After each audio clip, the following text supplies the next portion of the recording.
Mafia, चोर, डकैत, लखैरा हमेशा सक्रिय रहता है। उससे सावधान रहने की जरूरत है। लालच में पड़ने से ही ठग उसकी हत्या करते हैं। उससे किसी ने बात किया, आप अपना लालच में फंस गए, तो कोई पदाधिकारी तो नहीं जानता है, कोई सरकार तो नहीं जानती है। इसलिए इसके लिए अपने आप को अलर्ट रखने की जरूरत है। वो आरक्षण में जो हाई कोर्ट क्या कहा, सुप्रीम कोर्ट क्या कहा, उसमें हम और आप कोई अपना ओपिनियन देने का अधिकार नहीं रखते। बिहार में थर्ड फेज की शिक्षक बहाली होनी है, लेकिन इससे पहले लगातार बिहार में माफिया सक्रिय हो गए। अभ्यर्थियों को फोन कर रहे और यह साफ कहते हुए नजर आ रहे, इतना पैसा दोगे तो तुम पास हो जाओगे। तमाम दस्तावेजों के जो बातें हैं वो कहीं ना कहीं कहते हुए नजर आ रहे हैं। ऐसे में यह साफ कहते हुए नजर आ रहे हैं कि जिस तरीके से इतना नंबर तुम्हारा आया है, ऐसे में इतने नंबर के लिए तुम कहीं ना कहीं छट रहे हो। लगातार और भी कई सारी मांगे अभ्यर्थियों के द्वारा उठाई जा रही है। हमारे साथ बात करने के लिए बीजेपी एमएलसी नवल किशोर यादव है, जुड़ेंगे, बात करेंगे। नवल जी, कैसे देख रहे हैं, माफिया सक्रिय हो गए, सवाल उठा रहे हैं शिक्षक बहाली को देखते हुए? देखिए, माफिया, चोर, डकैत, लखैरा हमेशा सक्रिय रहता है। उससे सावधान रहने की जरूरत है। लालच में पड़ने से ही ठग उसकी हत्या करते हैं। तो ये ठग है और लालची लोगों को सावधान रहने की जरूरत है, वरना इसमें कोई प्रशासन, कोई सरकार क्या करेगी। आपसे किसी ने बात किया, आप अपना लालच में फंस गए, तो कोई पदाधिकारी तो नहीं जानता है, कोई सरकार तो नहीं जानती है।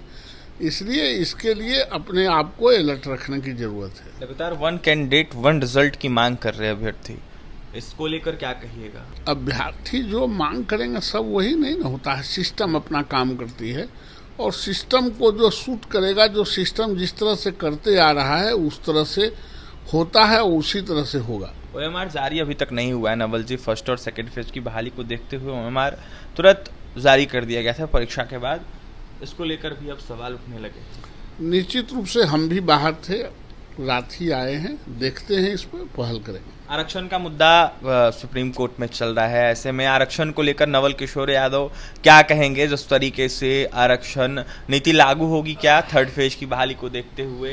अब आरक्षण में जो हाई कोर्ट क्या कहा, सुप्रीम कोर्ट क्या कहा, उसमें हम और आप कोई अपना ओपिनियन देने का अधिकार नहीं रखते। सारे एक्सपर्ट देखेंगे, विधिवेत्ता देखेंगे, उसी हिसाब से राज्य सरकारें तय करती है, तय करेगी। अंतिम सवाल रहेगा, रिजल्ट में देरी हो रही है, क्या रिजल्ट की मांग करेंगे नवल किशोर यादव की जल्द से जल्द अभ्यर्थी? निश्चित रूप से रिजल्ट जल्द से जल्द हो जानी चाहिए, ताकि बच्चों की जो उत्सुकता है वो समाप्त हो जाए। देखिए, जल्द से जल्द रिजल्ट जारी होना चाहिए, क्योंकि देखा जाए तो उत्सुक है अभ्यर्थी और ऐसे में उनकी उत्सुकता दूर हो जाएगी रिजल्ट अगर जारी हो जाएगा तो। बीजेपी एमएलसी नवल किशोर यादव से जिस तरीके से माफिया सक्रिय हो गए हैं, उसको देखते हुए उनसे बचने की बातें कहते हुए नजर आते हैं। ऐसे में साफ कहते हुए नजर आ रहे थे कि तमाम विसंगतियों को दूर किया जाएगा और अभ्यर्थियों की बात सुनी जाएगी। और तमाम खबरों के लिए बने रहे हमारे साथ। फिलहाल नवल किशोर यादव को आप सुन रहे थे। कैमरे के हमारे सहयोगी विकास से बहुत बहुत धन्यवाद।